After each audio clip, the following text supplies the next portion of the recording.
देवाः भद्रं पश्येमाक्षभिर्यजत्राः स्थिरैरङ्गैस्तुष्टभागंसस्तनूभिः व्यशेम देवहितं यदायुः स्वस्ति न इन्द्रो वृद्धश्रवाः स्वस्ति न पूषा विश्ववेदाः स्वस्ति न सार्क्ष्यो अरिष्टनेमिः स्वस्ति नो बृहस्पतिर्दधातु।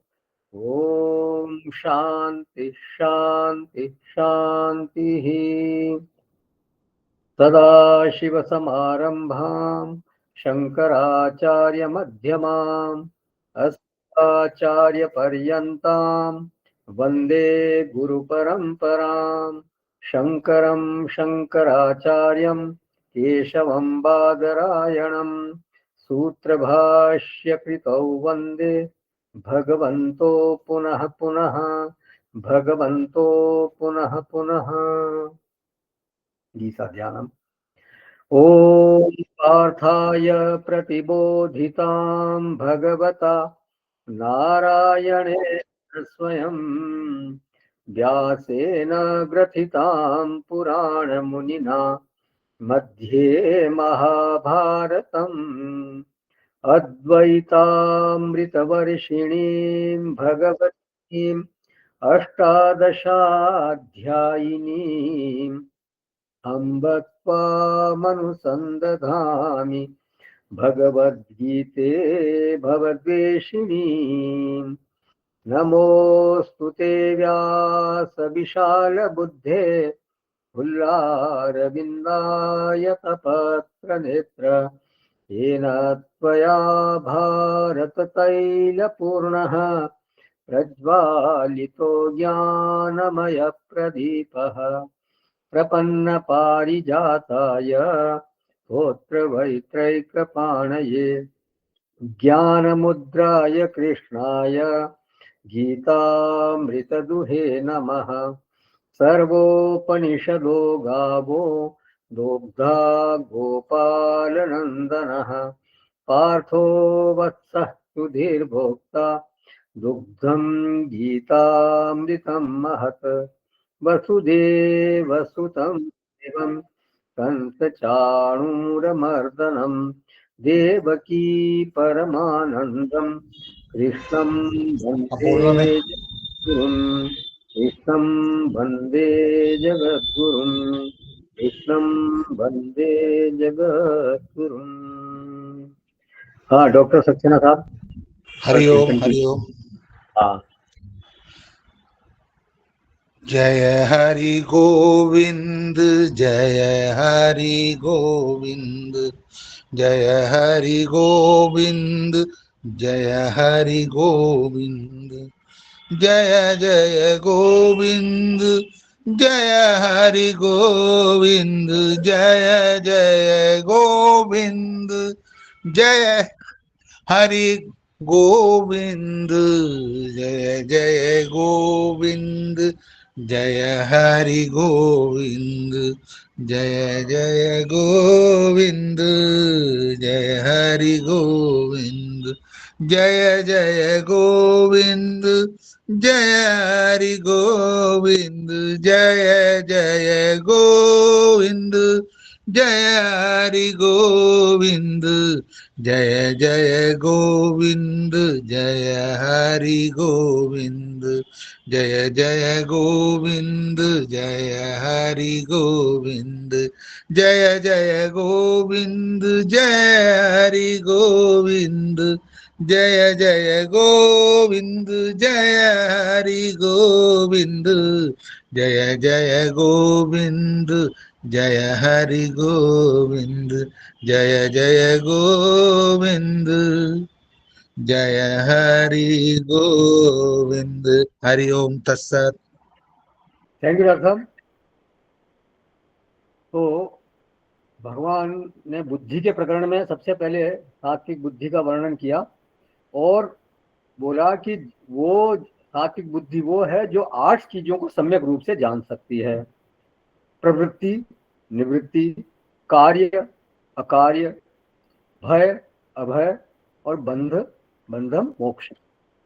तो इन 8 चीजों को जो एकदम सही सही रीति से जान सकती है, जानने में अच्छी तरह समर्थ है, वो बुद्धि सात्विक है। अब उसके बाद राजसिक बुद्धि कैसी होती है उसका वर्णन करते हैं ये 31वें श्लोक में, 31st ऑफ 18th चैप्टर। 31वां श्लोक है 18वें अध्याय का। यया धर्मम अधर्मम च कार्यम च कार्यमेव च अयथावत् प्रजानाति बुद्धि सा पार्थ राजसी। ये पार्थ, मनुष्य जिस बुद्धि के द्वारा धर्म और अधर्म को तथा कर्तव्य और अकर्तव्य को भी यथार्थ नहीं जानता, वो बुद्धि राजसी है। तो सा बुद्धि राजसी है पार्थ, वो बुद्धि राजसी है जिसमें जानने की सामर्थ्य सीमित है। 4 विषयों का नाम लिया भगवान ने यहाँ, धर्मम, अधर्मम, कार्यम, अकार्यम। वैसे ध्यान से देखें तो ये 2 ही विषय लगते हैं, धर्मम माने कार्यम और अधर्मम माने अकार्यम। भाष्यकार ने पूर्व के श्लोक में जो कार्य और अकार्य की व्याख्या की वो किस तरह से की, वो उसी को यहाँ उद्धृत कर दिया। बोलते हैं पूर्वोक्त एवं कार्य कार्य। तो ऊपर के श्लोक में कार्य कार्य की व्याख्या ये की गई थी विहित प्रतिषिद्धे, और धर्म अधर्म की व्याख्या इस श्लोक में क्या करते हैं, शास्त्र चोदितम धर्मम तत् प्रतिषिद्धम अधर्मम। तो माने शास्त्र के द्वारा जो विहित है वो धर्म है, और शास्त्र के द्वारा जो प्रतिषिद्ध है, जो निषिद्ध है, वो अधर्म है। तो और कार्य अकार्य का लक्षण क्या किया वहां पहले वाले श्लोक में, विहित प्रतिषिद्धे। तो कार्य शब्द वाच्य तो हो गया धर्म, और अकार्य शब्द वाच्य हो गया अधर्म। तो इस रीति से विचार करें तो राजसी बुद्धि के केवल 2 ही विषय बनते हैं, धर्म और अधर्म। ध्यान देने वाली बात यह है कि सात्विक बुद्धि में धर्म और अधर्म का उल्लेख नहीं किया गया। वहां क्या उल्लेख था, केवल कार्य और अकार्य का। लेकिन वहां धर्म और अधर्म का उल्लेख नहीं है। तो इसका अभिप्राय यह लगता है कि भगवान जो है वो स्वयं कार्य अकार्य शब्द से धर्म और अधर्म अर्थ ले रहे हैं। नहीं तो बुद्धि सात्विक हो ही नहीं पाएगी। अगर धर्म और अधर्म को वो नहीं जानेगी सही ढंग से, तो वो बुद्धि सात्विक कैसे कहला सकती है। तो इस रीति से राजसिक बुद्धि के विषय केवल 2 हैं, जबकि सात्विक बुद्धि जो है वो उसके 8 विषय हैं।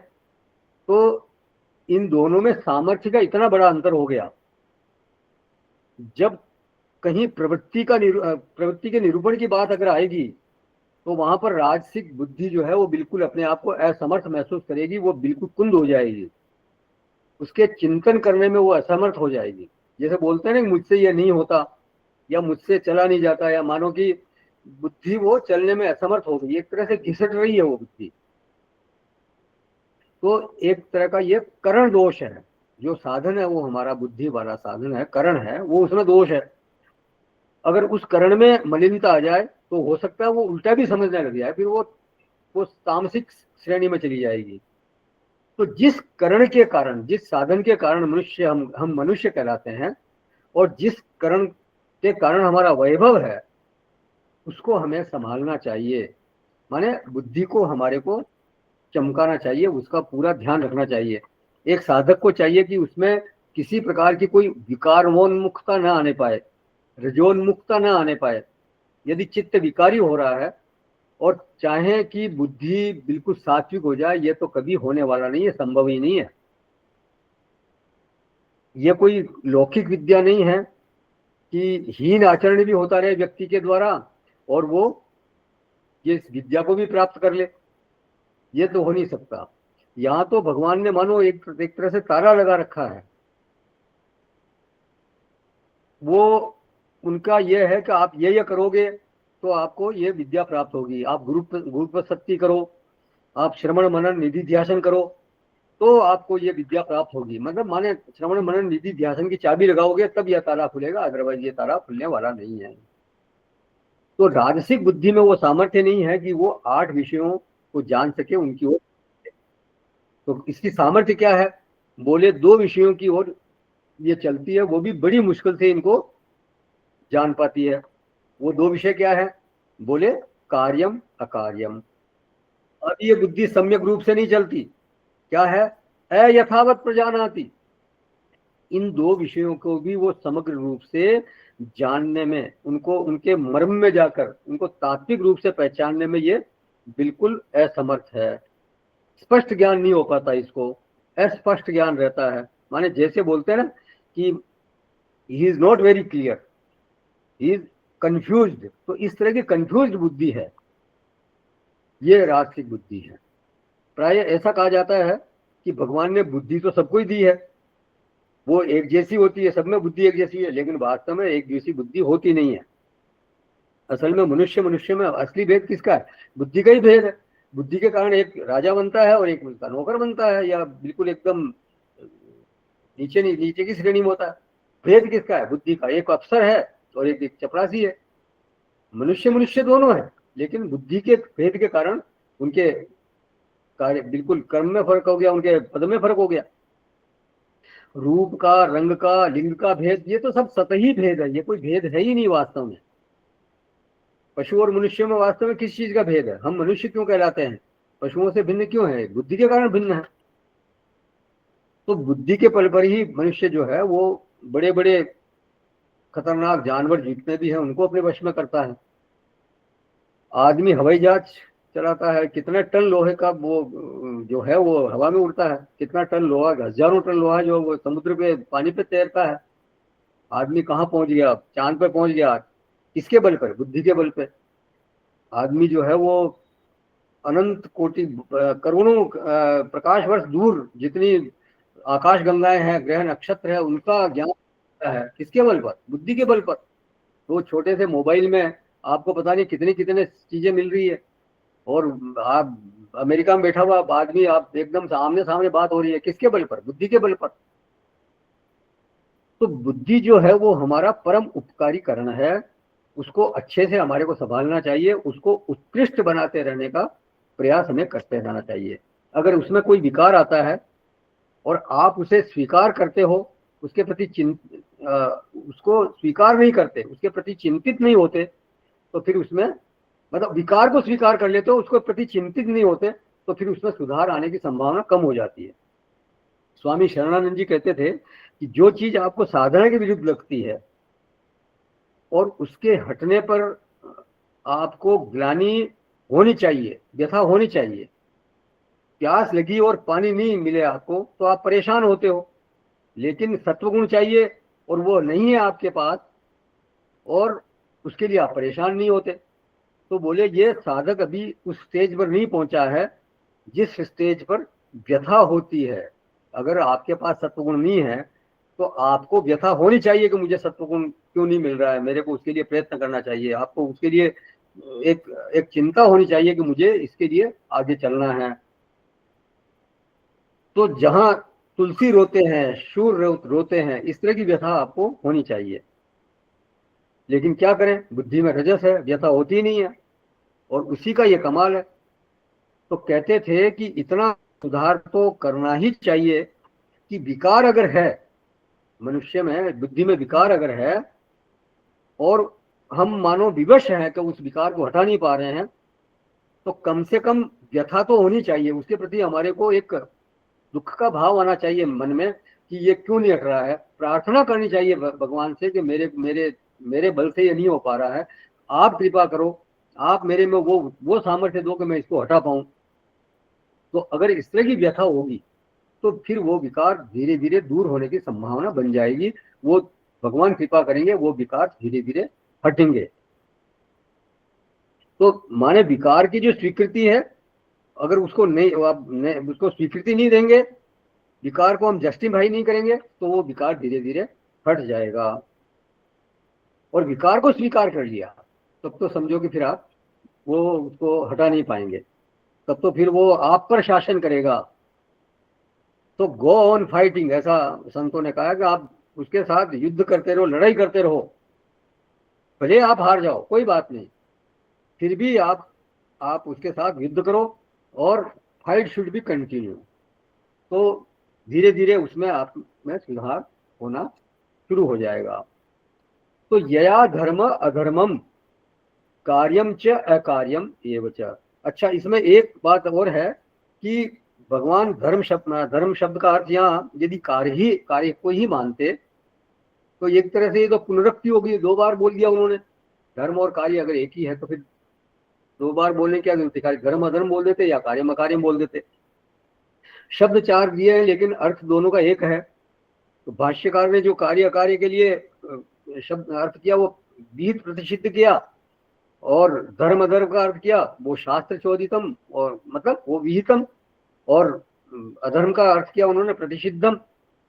तो जब दोनों का अर्थ एक ही है तो भगवान ने यहाँ 4 शब्द क्यों दिए? तो इस पर थोड़ा हमें विचार करना चाहिए। तो धर्म माने क्या होता है, इसको थोड़ा हम देखते हैं। तो धर्म वो तत्व है जो कि धारण करता है, धारणात् धर्म। तो धारण किसको करता है और कैसे करता है? तो ये प्रश्न आया। तो धारण व्यक्ति को करता है और समष्टि को भी करता है। जो दोनों को धारण करे वो धर्म है। जो पूरे जगत को धारण करता है, जो पूरे जगत का प्राण है, जिसका जगत के साथ अविना भाव है। अविना भाव मतलब उसके बिना जगत नहीं रह सकता। जैसे घट के साथ मिट्टी का अविना भाव है, मिट्टी के बिना घट का कोई अस्तित्व हो ही नहीं सकता। उसी तरह से धर्म के बिना धर्म जो है वो जगत के साथ उसका अविना भाव है। धर्म के बिना ये जगत चल ही नहीं सकता। तो जिसका जगत के साथ अविना भाव है वो वास्तव में धर्म है।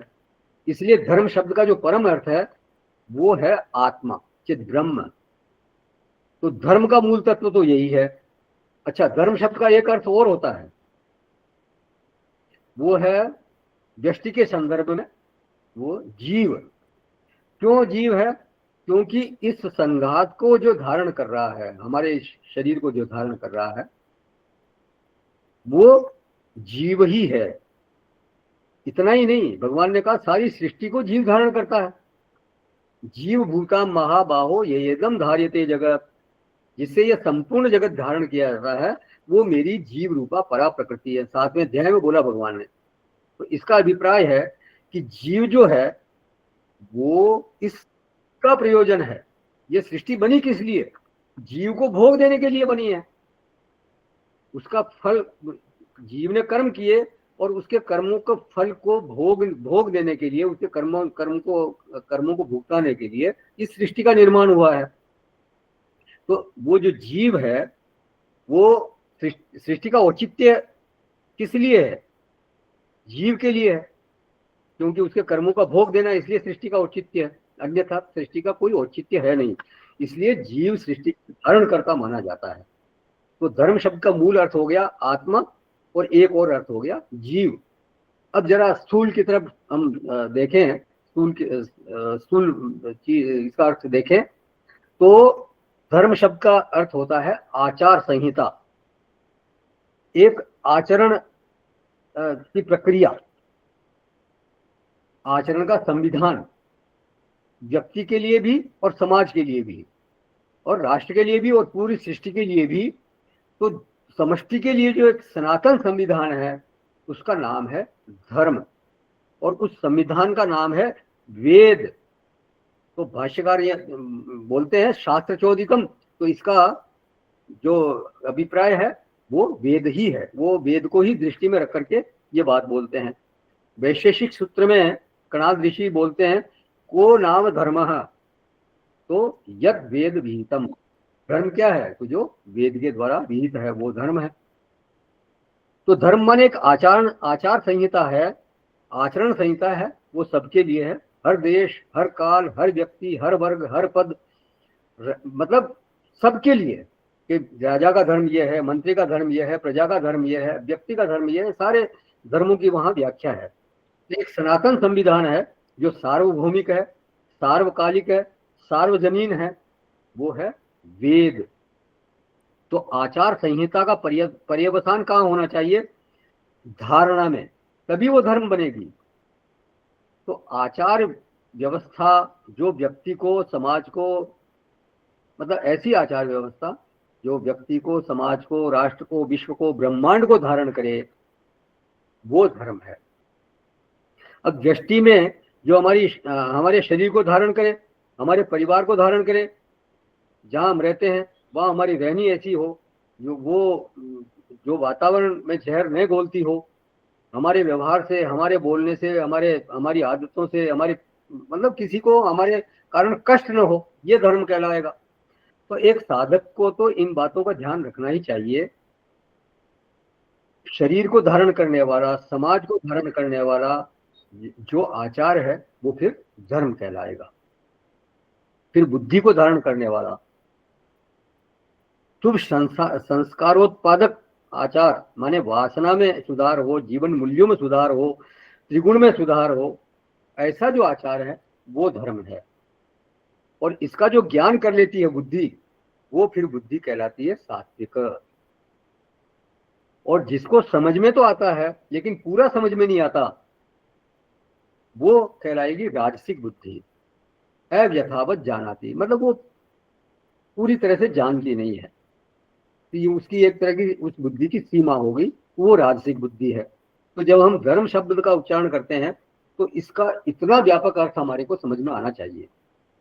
आत्मा, जीव, आचार संहिता, मूल्य व्यवस्था। मूल्य माने जिसको मूल्य देना चाहिए हमारे को। अगर किसी का वैल्यू सिस्टम दोषपूर्ण है तो फिर जीवन में उसके एक तरह से, मतलब उसका जीवन सुचारू रूप से नहीं चलेगा, कठिनाइयां आएंगी। तो धारण करने वाला है धर्म, धारणा को सिद्ध करने वाला विचार धर्म है, धारणा को सिद्ध करने वाली मूल्य व्यवस्था वो धर्म है। तो धर्म शब्द वास्तव में बहुत व्यापक है। धर्म शब्द का अर्थ वेद भी है, आत्मा भी है, ब्रह्म भी है, जीव भी है, आचार संहिता भी है, मूल्य व्यवस्था भी है, विचार भी है, विश्वास भी है। मतलब ये सारे मिला करके वो धर्म कहलाएगा। तो एक परिभाषा बनाई हमारे आचार्यों ने, धारणात् धर्मः, यो धारयति स धर्मः। अब भाष्यकार ने गीता भाष्य में जो धर्म की परिभाषा की, वो ये एक परिभाषा तो ये है, जगतः स्थिति कारणम, माने धारणा कारणम, जगत की जो धारणा का कारण है, जगत की जो स्थिति का कारण है वो धर्म है। मतलब जगत स्थित दिख रहा है आपको, जगत में सब व्यवस्थाएं सुचारू रूप से चल रही है, वो किसके कारण से चल रही है? धर्म के कारण से चल रही है। इसलिए वो जगत की स्थिति का कारण है, वो धर्म है। तो ये तो हो गई पहली परिभाषा। फिर कहा प्राणी नाम साक्षात अभ्युदय निश्रेयस हेतु यह स धर्म, जो प्राणियों की उन्नति का, मतलब भौतिक उन्नति का और मोक्ष का जो साक्षात हेतु है वो धर्म है। तो ये परिभाषा, दो परिभाषाएं वहां धर्म की उन्होंने दी। और जो धारणा को छिन्न भिन्न करती हो, धारणा का विरोधी आचरण हो, वो अधर्म कहलाएगा। जो तोड़ने वाले विचार हैं, धारणा के विरोधी विचार हैं, धारणा विरोधी विश्वास है, धारणा विरोधी जीवन मूल्य है, वो अधर्म है। तो धर्म की परिभाषा ऐसी है, इसलिए युद्ध को भी किसी विशेष परिस्थिति में हमारे यहाँ धर्म माना गया है। अगर युद्ध न करने से धारणा बिगड़ रही है तो वो युद्ध करना वहां पर धर्म कहलाएगा। इसलिए धर्म क्षेत्र कुरुक्षेत्र ये शब्द दिए वहां पर।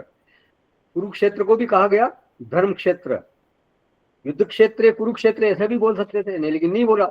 इसलिए वैदिक धर्म की व्यापकता यह है, वो किसी क्रिया को या किसी बात को धर्म नहीं बोलता, उसका परिणाम देखने के लिए प्रेरित करता है कि किसके कारण क्या परिणाम आया, वो फिर धर्म है कि अधर्म है। तो इसलिए इससे धारणा होगी क्या नहीं होगी, तब वो धर्म की परिभाषा बनेगी। तो वैदिक धर्म में जो धर्म है वो क्रिया में नहीं रहता, द्रव्य में नहीं रहता। ये द्रव्य धर्म रूप है या ये क्रिया धर्म रूप है, ये हमारे यहाँ नहीं बोला गया। उससे साधक की धारणा होती है कि नहीं, उससे अभ्युदय या निश्रेयस प्राप्ति होती है या नहीं, वो धर्म कहलाएगा। अभ्युदय अंततः निश्रेयस पर्यवसायी होना चाहिए। मतलब अभ्युदय जो है, पहले भी चर्चा हुई थी इस बात पे, जो भौतिक उन्नति है उसका पर्यवसान निश्रेयस में होना चाहिए, अर्थात आत्मोन्नति में होना चाहिए। भाष्यकार ने एक तीसरा लक्षण और किया है यहाँ पर, ब्राह्मणाद्य ही वर्णी भी आश्रम भी अनुष्ठीयमानः, ब्राह्मण आदि वर्णाश्रमियों द्वारा जो अनुष्ठान जिसका किया जाए तो वो धर्म कहलाएगा। वो केवल विचारात्मक न रहे, बल्कि वो धर्म तब बनेगा जब उसका क्रियात्मक रूप से अनुष्ठान किया जाएगा। उससे फिर क्या होगा, उससे एक अपूर्व की सृष्टि होगी। मतलब वो इस अपूर्व माने एक आप कर्म करते हो तो एक अपूर्व की सृष्टि होती है, मतलब वो फलोत्पादक हो जाता है। तो राजसी बुद्धि क्या करती है, वो धर्मम वेत्ति धर्मम प्रजानाति किंतु अयथावत प्रजानाति, पूरी तरह से उसको जानती नहीं है। ये राजसिक बुद्धि का लक्षण है। अब कार्यम क्या है, धर्म से कार्य का वैलक्षण्य क्या है, उससे अलगाव क्या है। तो कार्यम माने कर्तव्यम, किसी व्यक्ति का कर्तव्य क्या है, ये वो कार्य है। कर्तव्य का संबंध कर्ता से है, माने प्रसंग विशेष में मैं वो व्यक्तिगत मेरा क्या कर्तव्य है, तो उसका जो ज्ञान है वो कार्य है। वो मतलब कर्तव्य का ज्ञान, तो वो कर्तव्य का ज्ञान हो गया, सीमित ज्ञान हो गया। तो एक प्रसंग विशेष में मुझ कर्ता का क्या कर्तव्य ये जान लेना वो कार्य का ज्ञान है, और मेरा कर्तव्य नहीं है ये जान लेना अकार्य का ज्ञान हो गया। लेकिन कार्य अकार्य तो प्रसंग विशेष में व्यक्ति से जुड़ते हैं, इसलिए वो सीमित है। हर देश में अलग अलग कार्य है, हर काल में अलग अलग कार्य है। अधिकार बदलता है तो कार्य बदलता है। भाई जैसे मैं घर में हूं तो मेरा कार्य अलग है, मैं अगर मेरे कार्य क्षेत्र में, मेरा कर्म क्षेत्र जहाँ है, मेरा ऑफिस पर वहां चला गया तो मेरा फिर वहां कार्य बदल गया। तो अधिकार बदलता है तो कार्य बदलता है, पद बदलता है, पद बदलता है तो कार्य बदलता है। लेकिन धर्म, धर्म किसको बोला गया वैदिक धर्म में, वो जैसा हमने अभी चर्चा की बहुत व्यापक है। धर्म शब्देन ब्रह्म उच्यते, धर्म शब्देन आत्मा उच्यते, जीव उच्यते, वेद उच्यते, आचार संहिता उच्यते, जीवन मूल्य उच्यते। ये सारी बातें धर्म कहलाती है। तो धर्म का तत्व जानने वाला व्यक्ति कार्य का निश्चय करने में सुविधा अनुभव करता है, सरलता अनुभव करता है। वो कार्य को अच्छी तरह से समझ सकता है, तुरंत समझ सकता है। क्योंकि केवल व्यक्ति धर्म का निश्चय करना, उसको एक धर्म, वो धर्म की व्यापकता को जानता है, तो व्यक्ति धर्म का को निश्चय करना उसको सुगम लगता है। लेकिन केवल कार्य को जानने वाला व्यक्ति, केवल अपने कर्तव्य को जानने वाला व्यक्ति जरूरी नहीं है कि वो धर्म के पूरे रहस्य को जान पाए। वो तो अपना कर्तव्य जानता है, बस इतना ही है। अगर कोई उससे पूछ ले कि इस समय समाज का क्या कर्तव्य है, तो हो सकता है कि उसको लिए बताना फिर वो मुश्किल हो जाएगा, क्योंकि वो धर्म का तत्व वो नहीं जानता अच्छी तरह से। समष्टि परिप्रेक्ष्य आगे, अगर समष्टि परिप्रेक्ष्य में उससे बात की जाए धर्म के विषय में, तो हो सकता है उसके लिए बताना मुश्किल होगा।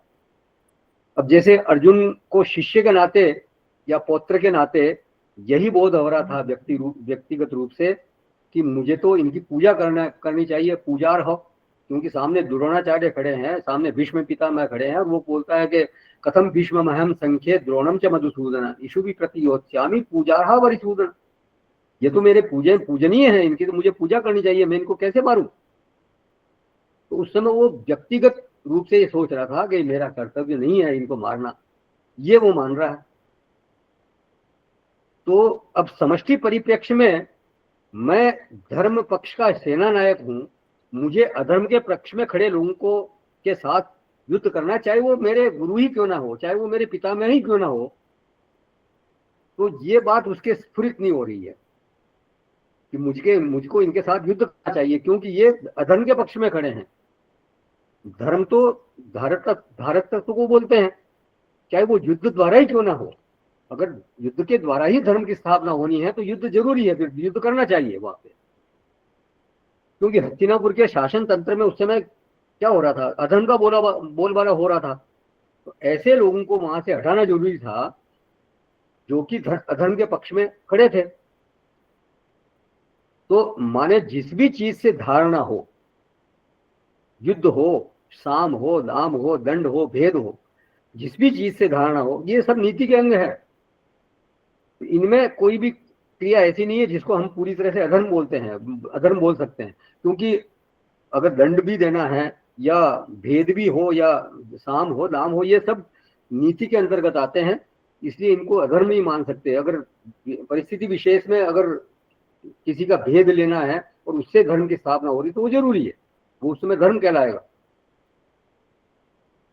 मनु महाराज ने तो मनुस्मृति में कहा है कि कोई व्यक्ति अगर क्षुधा से मरण के कगार पर पहुंच गया है, उसको इतनी भूख लगी हुई है और उसको कोई भोजन नहीं मिला और मरण के कगार पे हो, तो वो छीन कर खा सकता है, लूट कर खा सकता है और चोरी करके खा सकता है।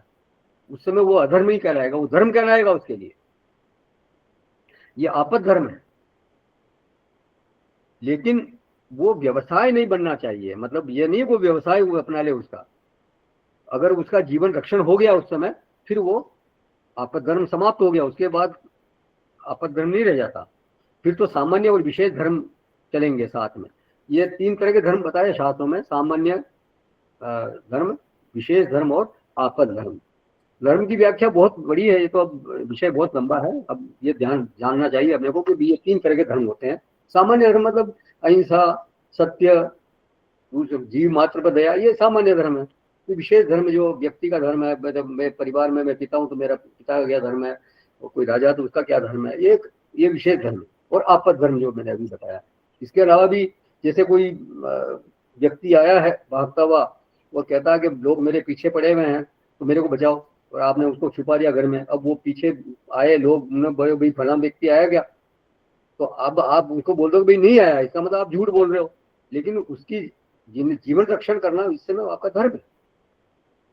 तो धर्म का गहना गर्मणोगति, धर्म की जो धर्म का जो विषय है वो बहुत गूढ़ है, उसको भी जानना चाहिए।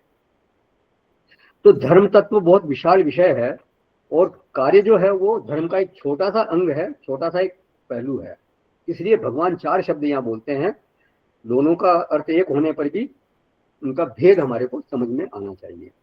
तो यया धर्म अधर्मम कार्यम च अकार्यम, जिस बुद्धि के द्वारा इन 4 विषयों को जाना तो जाता है, प्रजानाति, लेकिन कैसे प्रजानाति, अयथावत प्रजानाति, यथावत नहीं जानती, जैसा है वैसा नहीं जानती, पूरी स्पष्टता से नहीं जानती।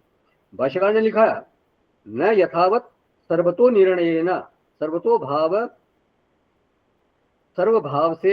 भाव से वो निर्णय पूर्वक नहीं जानती, निश्चय नहीं कर सकती, वो बुद्धि राजसिक बुद्धि है। अब इसके दरमियान में भी, मतलब सात्विक और राजसिक के दरमियान में भी कई सारी चीजें हैं। ऐसा नहीं कि कोई उसको कट लाइन आप बना सकते हो कि ये राजसिक है और ये सात्विक है। जैसे आप राजस्थान से गुजरात में एंटर करते हो तो डूंगरपुर और बांसवाड़ा का इलाका आता है, वहां से ही ऐसा लगता है कि जैसे गुजरात शुरू हो गया।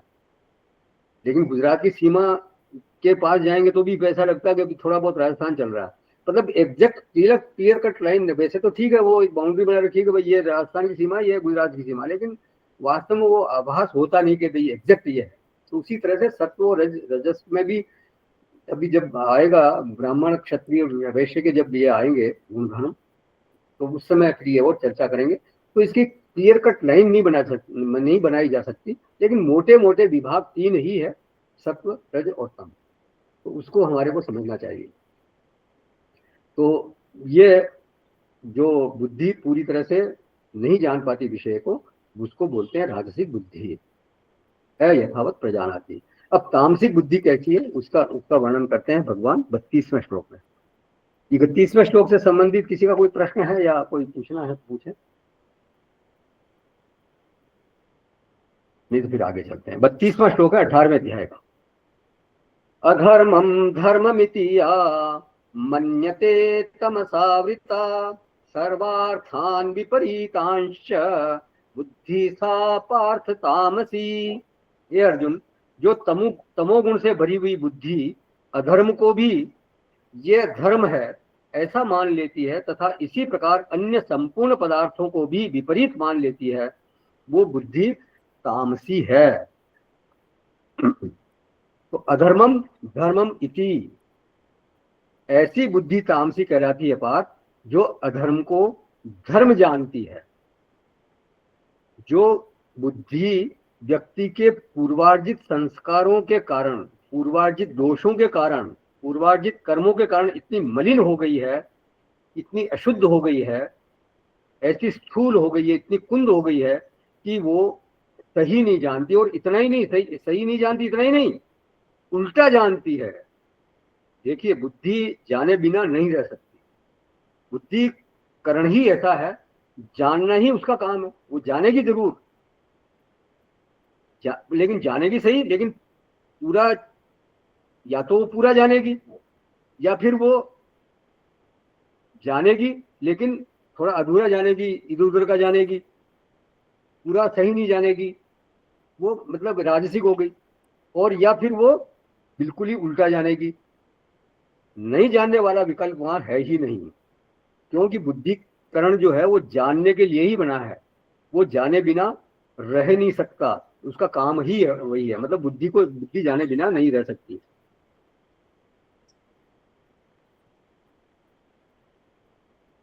लेकिन ये जो तामसी बुद्धि है, ये बिल्कुल उल्टा जानती है। ये बिल्कुल गड़बड़ मामला है। तो जैसे एक गाड़ी में आप बैठे हो, तो वो चलेगी जरूर, नहीं चलने का विकल्प नहीं है वहां पे। अब वो या तो सही चले, जब तो बहुत बहुत बढ़िया बात है। अच्छा, थोड़ा कम तेजी से चले या डगमगाती भी चले तो भी चलो मान लिया, ठीक है। लेकिन वो बिल्कुल ही उल्टी दिशा में चल पड़े, क्या होगा? बिल्कुल मतलब आपके साथ प्रॉब्लम हो जाएगी।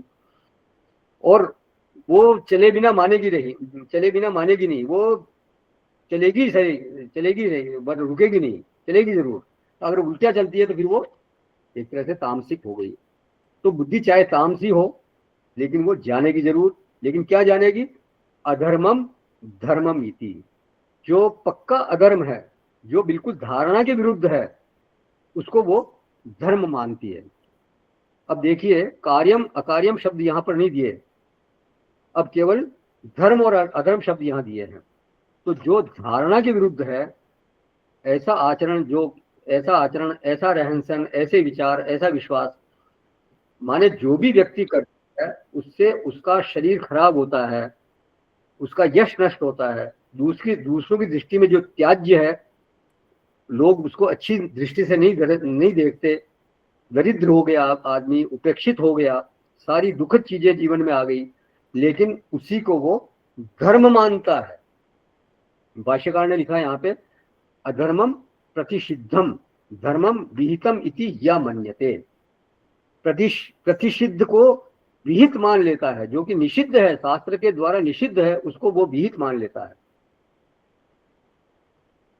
अब ये कोई समझ के थोड़ी ना मानता है। सोचने समझने की अगर ताकत होती तो ऐसा करता ही क्यों? वो ऐसा क्यों मान लेता? तो उसकी जो वासनाएं हैं, उसके जो मन की कमजोरियां हैं, मनस्थिति है, वो उसको ऐसा दिखाती है कि ये तुम्हारे लिए बिल्कुल सही है, इस तरह का दिखाती है, जो कि वास्तव में तो गलत है, लेकिन वो उसको दिखाती है सही है।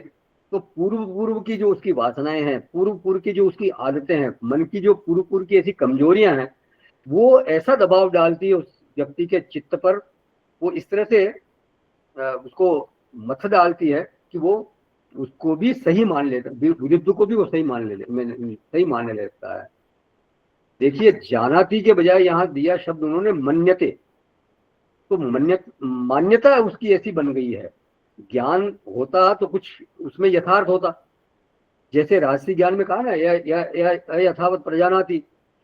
वो जानती है लेकिन अयथावत जानती है, लेकिन कुछ तो जानती है। लेकिन यहाँ तो बिल्कुल ही अज्ञान की स्थिति हो गई है, बिल्कुल भ्रम की स्थिति है। कहा यहाँ क्या बोला? मन्यते। तो दुर्वासना से जो युक्त व्यक्ति है, कई बार अपनी गलत बातें जो कहीं भी स्वीकृत नहीं हो सकती, न तो शास्त्र के द्वारा स्वीकृत है, न समाज के द्वारा स्वीकृत है, उनको वो बिल्कुल सही मानने लगता है। उसको ऐसा दिखाने लगती है वो बुद्धि, वो या उसकी वासना, कि बिल्कुल तुम ठीक कर रहे हो। वो अपनी गलत बातों को भी बिल्कुल जस्टिफाई करने लगता है, उनका औचित्य सिद्ध करने लगता है। किन बातों को? जो कि बिल्कुल उचित नहीं है, बिल्कुल अनुचित है, समाज की दृष्टि में भी और शास्त्र की दृष्टि में भी जो अनुचित है, उनको वो उचित मानने लगता है। जैसे आजकल ऐसा चलन पड़ा ना, लिव इन रिलेशनशिप वाला। हमारे शास्त्र कभी इसको मान्यता नहीं देंगे। समाज इसको बिल्कुल हेय समझता है, इसको बहुत गलत हीन भावना से देखते हैं लोग। लेकिन पश्चिमी सभ्यता के प्रभाव में अब ऐसा चलन चल पड़ा है। करपात्री जी महाराज ने बोला है कि क्रियानुसारी ज्ञानानुसारी क्रिया होती है और क्रियानुसारी फिर ज्ञान होता है। माने जैसे आदमी का ज्ञान होता है उस तरह से क्रिया करता है, और वही क्रिया जब बार बार करता है वो, तो उसकी वासना वो प्रबल होती जाती है, और फिर जो उसका ज्ञान है वो उस क्रिया को या उस आदत को बिल्कुल उस रुचि को कहीं ना कहीं उचित सिद्ध करने में लग जाता है। वो ज्ञान उसको उचित सिद्ध करने लगता है। आजकल क्या हो रहा है, भ्रष्टाचार, रिश्वतखोरी, ये बिल्कुल आम है समाज में। बड़े बड़े नेता, बड़े बड़े अफसर ये इसमें घपलों घोटालों में लिप्त पाए जाते हैं, और हम सब जानते हैं कि उनका कुछ बिगड़ता नहीं। सिस्टम ऐसा बिल्कुल पंगु हो गया है, कुछ भी नहीं होता उनका, क्योंकि सारे भी आगे ऊपर भी वैसे ही लोग बैठे हैं ज्यादातर। तो एक तरह से मौन स्वीकृति मिली हुई है समाज से भी, सरकार से भी। उनसे पूछो कि भाई ऐसा क्यों करते हो, तो क्या क्या कहेंगे कि सभी कर रहे हैं तो हम क्यों पीछे रहे, हमने कर दिया तो कौन सा गलत कर दिया। तो वो एक तरह से उसका औचित्य सिद्ध करने लग जाते हैं। तो बड़े बड़े चोर, बड़े बड़े तस्कर, डाकू, बदमाश, ये क्या है, गुंडे, आतंकवादी, ये सब अपने काम को एकदम सही ठहराने में लगे हैं। तो ये क्या है, ये तामसिक बुद्धि का कमाल है वो, बिल्कुल एकदम। तो ये तो मन्यते शब्द जो आया है, तो ये ऐसा बुद्धि मानती क्यों है, कौन उसको मनवा रहा है, तो वो है उसकी व्यक्ति की दुर्वासना। भीतर एक ऐसा वैल्यू सिस्टम उसके पड़ा हुआ है। तो बुद्धि, जो बुद्धि को उल्टी राह पर चलने के लिए प्रेरित करता रहता है। तो तमस से आवृत बुद्धि अधर्म को धर्म मान लेती है, निषिद्ध कर्म को, निषिद्ध कार्य को वो धर्म मान लेती है।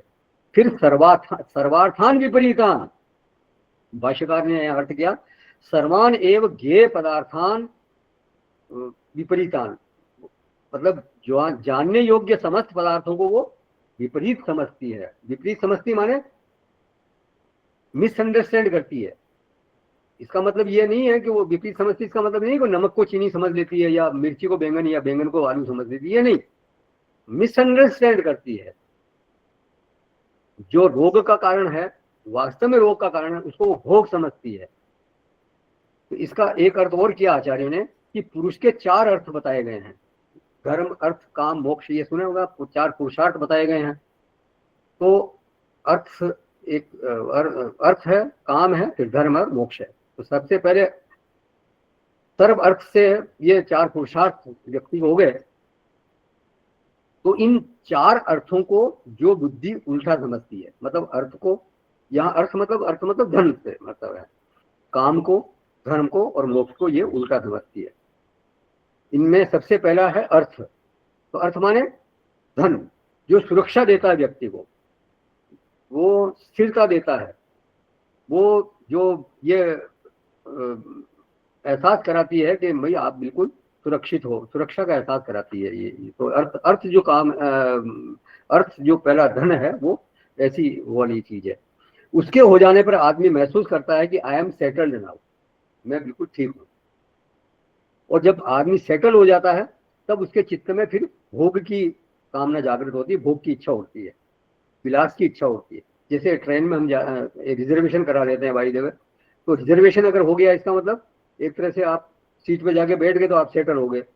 सेटल हो गए, उसके बाद फिर क्या करते हैं कि भाई लो अब डब्बा खोलो, खाना खाएंगे। तो एक तरह से भोग की इच्छा फिर बाद में, जब सबसे पहले सेटल ही नहीं है तो फिर भोग की इच्छा नहीं होगी, या होगी तो भी फिर परेशानी में, वो भोग का मजा उसको आएगा नहीं। तो उसके बाद फिर वो भोग होता है। तो अर्थ के बाद फिर काम, फिर इच्छा, एक इच्छा होती है परलोक भी सुधरे, कुछ आध्यात्मिक कमाई भी होनी चाहिए जिससे कि हमारा परलोक सुधर जाए। तो फिर व्यक्ति कोई न कोई धर्म कार्य करता है, दान पुण्य करता है, कहीं तीर्थाटन करता है। तो ये तीसरा पुरुष का अर्थ हुआ ये धर्म। लेकिन ये कुछ ही लोगों का इच्छित बनता है, बहुत कम लोग हैं इसकी इच्छा करते हैं धर्म की। और फिर चौथा अर्थ है मोक्ष। तो इसका तो बहुत ही कोई गिने चुने, मनुष्याणाम सहस्रेषु कश्चित् सिद्धये, कोई व्यक्ति होता है जो मोक्ष की इच्छा करता है। लेकिन कुछ लोगों का ये भी जो अर्थ है वो बनता है। तो ये 4 पुरुषार्थ व्यक्ति के हैं, काम, अर्थ, काम, धर्म और मोक्ष। अब ये जो महापुरुष है, ये हमारा जो तामसिक बुद्धि वाला, ये क्या करता है, जहां बंधन है उसको ये मोक्ष समझ लेता है। विपरीतान, जहां भोग से व्यक्ति बिल्कुल रोगी हो जाए, शरीर खराब होने की संभावना है, जीर्ण शीर्ण होने की संभावना है, उसको यह विलास समझेगा। डॉक्टर ने कहा कि अब एक पेग भी और लिया तो तुम्हारा लीवर बिल्कुल एकदम खत्म हो जाएगा, बस्ट हो जाएगा, गए काम से तुम।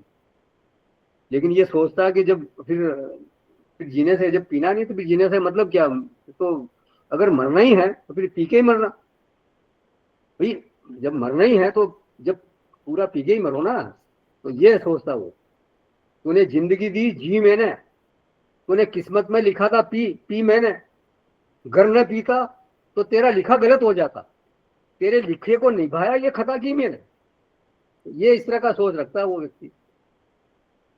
लोग जानते हैं कि कैंसर की प्रबल संभावना है गुटखा खाने से, लेकिन फिर भी गुटखा छोड़ते नहीं बहुत से लोग। रोज उनके जेब में पड़ा ही रहता पाउच, हर घंटे आधा घंटे में वो फांकते रहते हैं। आओ मर दो, खाओ जर दो, थूक थूक के घर को भर दो। तो ऐसे ये अधर्मम धर्मम। कुछ ऐप पैदा कीजिए जिंदगी के वास्ते, सिर्फ सेहत के सहारे जिंदगी कटती नहीं, ऐसा बोलते हैं लोग। तो ये है अधर्मम धर्म। धर्म को अधर्म समझती है, अधर्म को धर्म समझती है। अधर्मम धर्म मितिया। तो जहां अस्थिरता होने वाली है उसको स्थिरता का साधन समझ देना। अर्थान विपरीतान, और एक दो अर्थ नहीं, सर्वान अर्थान, ऐसी बुद्धि है। और वो प्रजानाति नहीं, विपरीतम जानाति, केवल मन्यते, तो ऐसा वो मान बैठती है। और मानती क्या है, मानती क्या, मनवा ली जाती है। बुद्धि के पीछे जो वासना है, जो गलत संस्कार पड़े हुए हैं, वो उस बुद्धि को प्रेरित करते हैं, उसको दबाव बनाते हैं कि तुम ऐसा मानो। तो बुद्धि बिल्कुल लाचार हो जाती है उनके सामने। कोई हितैषी हित की बात करता हो तो उसको वो अपना अहितैषी जानती है। माता पिता गुरु, उनको वो दुश्मन समझने लगती है। होते हैं कई लोग ऐसे समाज में जो अपने माता पिता को और गुरु को बिल्कुल एकदम, वो उनके कई बात को उनको ऐसा लगता है कि मेरे को बिल्कुल क्यों उपदेश कर रहे हैं, ये तो बहुत उनको बड़ा खराब लगता है। उनको आए दिन इस सब वो सुनने को मिलता है हमारे को। लोग अपने पिता को या उनको घर से निकाल देते हैं, माँ बाप को, माँ बाप की मतलब हत्या तक कर देते हैं, ऐसा भी सुनने में आता है। कोई मित्र हित की बात करता हो, लेकिन अगर उसकी रुचि की बात नहीं है तो वो बात नहीं सुनेगा, उसको दुश्मन समझने लग जाएगा। अधर्मम धर्ममितिया। तो तामसी बुद्धि से एक साधक को तो हर हालत में बचना चाहिए। बुद्धि को एन केन प्रकारेण सात्विक बनाने का सतत प्रयास हमारे को करते रहना चाहिए। कैसे सात्विक बनाए, तो आहार शुद्ध हो, श्रवण शुद्ध हो, स्वाध्याय शुद्ध हो, संग शुद्ध हो। मतलब ये सारे चीजों में सावधानी रखनी है। सचमुच अगर कोई साधक है तो उसको इन सब बातों पे पूरा, इन सब बातों का ध्यान रखना चाहिए। आहार की शुद्धि सबसे पहला ये साधन है। और फिर श्रवण में शुद्धि हो, स्वाध्याय में शुद्धि हो, संग की शुद्धि हो। कोई भी आहार, आहार माने केवल भोजन नहीं, मतलब जो भी हम सारी इंद्रियों के द्वारा ग्रहण करते हैं वो सारे आहार है। तो वो शुद्ध होने चाहिए, वो सात्विक होना चाहिए। क्या देखना है, क्या नहीं देखना है, क्या सुनना है, किसके संग में रहना है। देखिए एक ही क्राइटेरिया है यहाँ पर कि जहाँ चित्त में मलिनता मालूम पड़े वहां से दूर हो जाओ।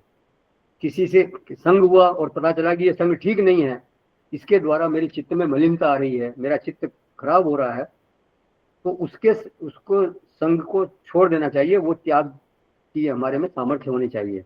तो आहार शुद्ध हो, सत्व शुद्धि, आहार की शुद्धि से आपका अंतःकरण शुद्ध होता है। तो एक साधक को अपनी बुद्धि को कभी भी मलिनता की ओर नहीं जाने देना चाहिए, हमेशा उसको अध्यात्म की तरफ, मतलब सत्व गुण उसका बढ़े, इसका प्रयत्न करते रहना चाहिए। तो यहाँ बुद्धि का इस तरह से प्रकरण हमारा पूरा हो गया। अब अगला प्रकरण शुरू होता है धृति का। तो ये 33वें श्लोक से, 33वां श्लोक है। 32वें श्लोक से संबंधित किसी का कोई प्रश्न है या कुछ उसमें ऐड करना हो तो करें, नहीं तो अगला श्लोक देखेंगे हम धृति का। ये 33वां श्लोक है 18वें अध्याय का। धृत्या यया धारयते मनः प्राणेन्द्रिय क्रिया योगेनाव्यभिचारिण्या धृतिः सा पार्थ सात्विकी। हे पार्थ, जिस अव्यभिचारिणी धारण शक्ति से मनुष्य ध्यान योग के द्वारा मन, प्राण और इंद्रियों की क्रियाओं को धारण करता है, वह धृति सात्विकी है। जब देखिए, धृति का जो मूल अर्थ है वो है धारणा शक्ति। इस पर चर्चा पहले भी हुई है 16वें अध्याय में। ये एक वृत्ति विशेष है, अंतःकरण की एक वृत्ति है, लेकिन इसका अलग से उल्लेख किया भगवान ने। यहाँ पे है तो अंतःकरण की वृत्ति, लेकिन अलग से उल्लेख है। जीवन में इसकी वास्तव में बहुत जरूरत है। क्या बोलते हैं भगवान? हे पार्थ, सा धृति सात्विकी। वो धृति सात्विकी कहलाती है जो यया क्रिया धारयते, जिस धृति के द्वारा क्रिया को धारण किया जाता है, क्रिया धारण की जाती है। क्रिया धारण धारयते कस्य क्रिया, मतलब किसकी क्रिया धारण की जाती है? तो 3 नाम लिए भगवान ने। यहाँ पे भगवान ने 3 नाम बताए हैं, मनः, प्राणः, इंद्रियः। तो भाष्यकार ने इसका बहुवचन किया, क्योंकि प्राण एक नहीं है, 5 प्राण है, प्राणाः और इंद्रियाणि, क्योंकि इंद्रियां भी 10 है। तो मन, 5 प्राण और 10 इंद्रियां, इनकी चेष्टाओं को जो नियंत्रित करती है, 5 कर्मेंद्रियों की चेष्टाओं को, माने चलना, बैठना, पकड़ना, छोड़ना, बोलना, विसर्जन, प्रजनन, कर्मेंद्रियों के जो कर्म है उनका भी नियंत्रण ये धृति द्वारा किया जाता है। तो सबको ये नियंत्रण करने वाली है, नियंत्रिका वृत्ति है ये। माने आप समझो, इसमें स्टीयरिंग भी है, इसमें ब्रेक भी है और इसमें एक्सेलेटर भी है। कितना चलना है, किधर मोड़ना है, कहाँ रुकना है, रुकना माने निवृत्ति कहाँ लेनी है, कहाँ प्रवृत्त होना है। तो इतना ये इतना जबरदस्त यंत्र है ये हमारे भीतर, हमारे व्यक्तित्व का बहुत बड़ा यंत्र है ये धृति। तो ये ऐसी वृत्ति है जो हम सबके अंतःकरण में है और एक तरह से हमारी नियंत्रिका वृत्ति है, हमारी क्रियाओं को नियंत्रित करती है। संयमिनी वृत्ति है ये। संयम, हमारे भीतर जो संयम को बढ़ाने वाली वृत्ति है वो ये धृति ही है। फिर ज्ञानेंद्रियों को भी धारण करती है, कहाँ देखना है, कितना देखना है, क्या सुनना है, क्या नहीं सुनना है, कितना सुनना है, क्या खाना है, क्या नहीं खाना है, माने आहार पर भी यह नियंत्रण करती है। तो धृत्या, सावधानी हो इस वृत्ति में, जागरण हो कि हम ये भीतर लेना है, ये भीतर नहीं लेना है, ये सुनना कर्तव्य है तो जरूर सुनना है और व्यर्थ का बिल्कुल नहीं सुनना है। ये देखने से अच्छा रहेगा तो वो देखना है, नहीं देखने से जो जिस देखने से हमारे चित्त में मलिनता आएगी उसको नहीं देखना है। तो धृत्या यया धारयते इंद्रिय क्रिया, एक नहीं सारी इंद्रियों की क्रिया को धारण करती है। तो इंद्रियों में तो फिर भी हो जाता है, लेकिन मन की क्रिया को धारण करना वो बहुत कठिन कार्य है, वो आसान नहीं है। मन की जो चेष्टा है, मन की चेष्टा को, मन की सोच को धारण करना बहुत कठिन है। इंद्रिय तो स्थूल श्रेणी में आती है, लेकिन मन जो है वो बहुत सूक्ष्म है, इसको नियंत्रण करना वास्तव में बहुत कठिन है। ये इधर उधर न जाए, ध्यान काल में ध्यान निष्ठ बना रहे, सजातीय वृत्ति का प्रवाह बना रहे, ये केवल वृत्ति की कृपा से ही संभव हो पाता है। कहा भगवान ने, यतो यतो निश्चरति मनश्चंचलम अस्थिरम ततस्ततो नियम्ये तत् आत्मन्येव वशम नयेत्। ये अस्थिर और चंचल मन जहां जहां विचरता है तो वहां से उसको हटा करके आत्मा में ही निरुद्ध करना, आत्मा में नियोजित करना, ये और वो किसके द्वारा होता है? इस धृति की कृपा से होता है। तो वो कौन है जो बाहर जाते हुए मन को फिर से आत्म केंद्रित करती है, आत्मोन्मुखी बनाती है? वो ये धृति ही है। अब प्राण क्रिया ये क्या है? प्राण भी बहुवचन में है, तो यहाँ केवल प्राण वायु जो है वो ही अर्थ नहीं है। प्राण वायु मतलब जो हम प्राण बोलते हैं वो प्राण वायु। तो यहाँ प्राण से अभिप्राय है शक्ति का नियमन। धृति जो है वो शक्ति का नियमन करती है। हमारे 5 प्राण हैं, प्राण, अपान, ज्ञान, समान और उदान। मतलब प्राण जो हम भीतर जो हमारा श्वास आ जा रहा है वो प्राण है। अपान मतलब जो अपान वायु के द्वारा हमारी मल को बाहर जो विसर्जन की क्रिया करने में जो सहायता करता है वो अपान कहलाती है। और फिर जो समान है वो जो रक्त है वो सारे शरीर में संचरण करता है और सबको वो पहुंचाता है। जो भी हमने खाते पीते हैं उनको पहुंचाता है। व्यान वो पचाने की क्रिया करती है। इस तरह से वो, और उदान जो है वो हमारे विचारों को नियंत्रित करती है। ये शक्ति तत्व है ये। तो ये प्राण व्यापार से उद्भूत जो हमारा शक्ति तत्व है, वो शक्ति तत्व मेंटेन रहे। और वो हमारी जिम्मेदारी है कि वो मेंटेन हम उसको कैसे करें। माने आहार विहार व्यायाम प्राणायाम इनका हमें ध्यान रखना चाहिए। अगर शक्ति नहीं होगी तो फिर हमारे शरीर में गति नहीं होगी, साधना नहीं हो पाएगी। फिर दूसरी बात, शक्ति जहाँ लगानी है उसको नियंत्रित करना, जहाँ नहीं लगानी है वहां से उसको, अगर कहीं वेस्ट हो रही है तो उसको वहां से हटाना। तो ये जो धृति है ये सारा नियंत्रण शक्ति का ये धृति ही करती है। हमारे मन को लक्ष्यनिष्ठ बनाने का काम ये धृति करती है। तो मनः क्रिया, प्राण क्रिया, इंद्रिय क्रिया, सात्विकी धृति जो है इन क्रियाओं को धारण करती है। अब प्रश्न है कि धारणा कितनी देर के लिए होनी चाहिए। बोले अव्यभिचारिण्या धृत्या। और कैसे होगी ये। बोले योगेन का भाष्यकार ने अर्थ किया यहाँ पर समाधिना, और अव्यभिचारिण्या का अर्थ किया नित्य समाधि अनुगतया, सदा समाधि में लगी हुई। समाधि माने योग का अभ्यास, ध्यानाभ्यास। तो इस वृत्ति विशेष में जब योगाभ्यास प्रविष्ट हो, ध्यानाभ्यास प्रविष्ट हो जाए, ध्यानाभ्यास की साधनता हो, ध्यानाभ्यास का वर्ण हो, तब ये वृत्ति फिर हमारे संयम को बढ़ाती है। ये सात्विक धृति। आत्मसंस्थम मन कृत्वा न किंचित भी चिंतित। मन जो है उसको आत्मा में स्थिर करके आत्मा के अलावा और कोई चिंतन नहीं करता मन। तब वो मतलब वो ये धृति जो है वो उस मन को इस तरह से संयमित करने में सहायता करती है। तो धृति जो है वो इसमें बिल्कुल पूरी तरह से हमारी मदद करती है। कि बहुत सही शब्द दिया भाष्यकार ने, नित्य माने रेगुलर, कभी हो कभी नहीं हो ऐसा नहीं। तो वृत्ति जब अपने को समाधि का साधन बनाती है तो उसमें संयमन का स्वभाव पैदा हो जाता है। और साधक जब ध्यानाभ्यास करता है तो उस अभ्यास का प्रभाव वृत्ति में बना रहता है। तो ये नित्यता है। मतलब अभी आपने ध्यानाभ्यास किया, जब ये उठे तो उसका प्रभाव काफी देर तक रहता है। तो ये इस वृत्ति के द्वारा ही संभव हो पाता है। तो उसमें नित्यता होनी चाहिए। कोई प्रसंग बसात नहीं, तो कभी किया और कभी नहीं किया ऐसा नहीं। कोई प्रसंग आया तब तो आपने वो ध्यान कर लिया और बाकी नहीं किया, ऐसे नहीं होना चाहिए। अगर आपने प्रसंग बसात कर लिया तो फिर वो राजसिक में आ जाएगा। भाष्यकार आगे कहते हैं, एतत् उत्तम भवति अव्यभिचारिण्या धृत्या मन प्राणेन्द्रिय क्रिया धारयमाणः योगेन धारयति। बोले ये अव्यभिचारिणी धृति द्वारा मन प्राण इंद्रियों की क्रिया का धारण हो रहा है। वो तभी होता है जब योग जीवन में लक्ष्य के रूप में हो। मतलब ध्यानाभ्यास जो है वो लक्ष्य के रूप में होना चाहिए, और न केवल लक्ष्य के रूप में हो, वो नित्य अभ्यास में आवे।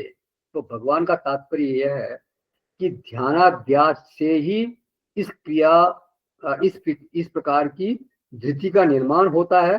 और ध्यानाभ्यास की सफलता इसी प्रकार की धृति से सिद्ध होती है। माने एक दूसरे के पूरक हैं ये दोनों। ध्यानाभ्यास से ही ऐसी धृति पहले प्रकट हो, मतलब धृति का महत्व प्रकट होता है। ध्यानाभ्यास से ही धृति का महत्व प्रकट होता है।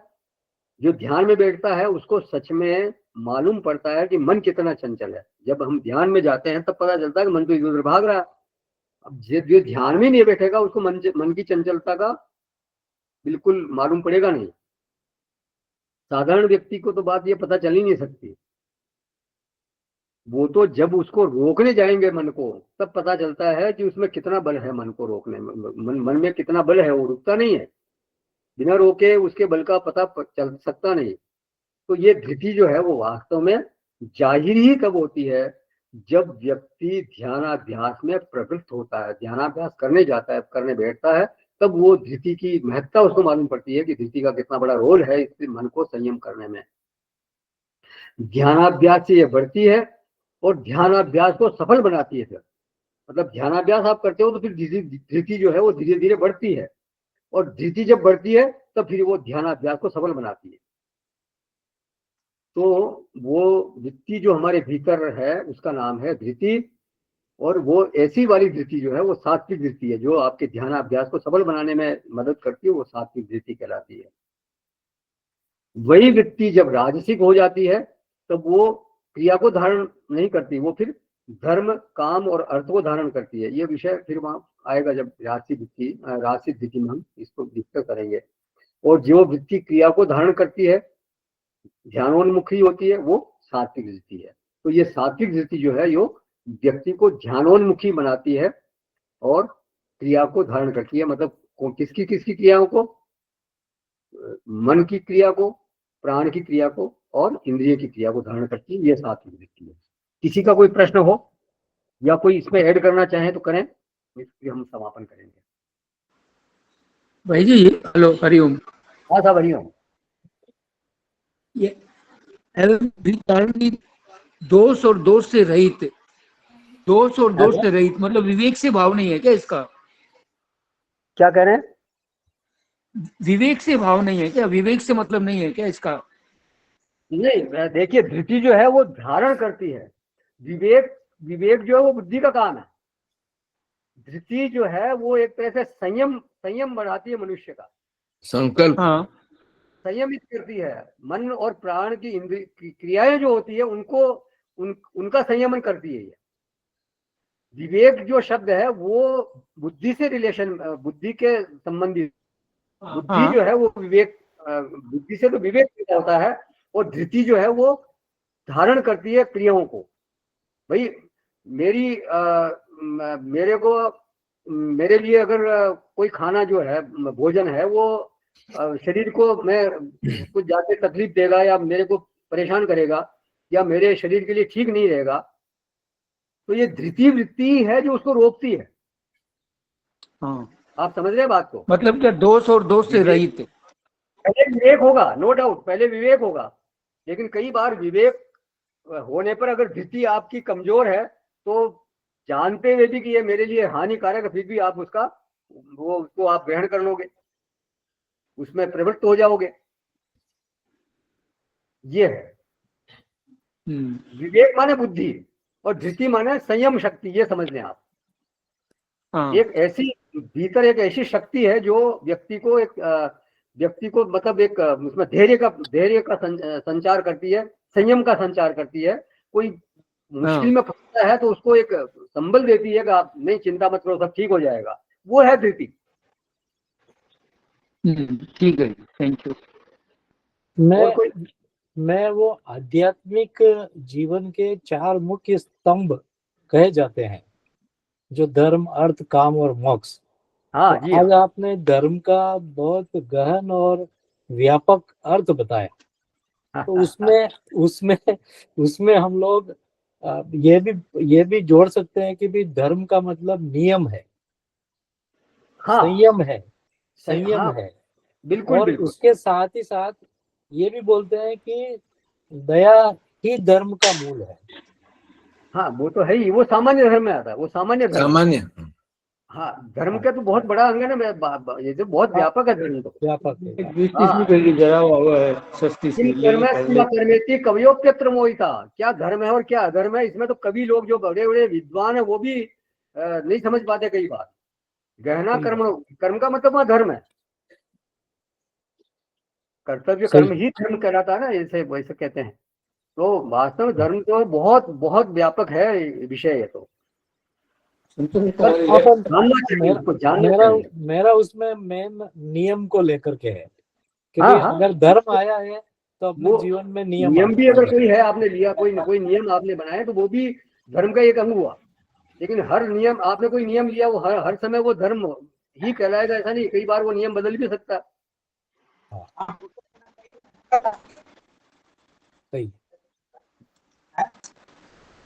ठीक है साहब, ठीक है। Thank you sir, Hariom.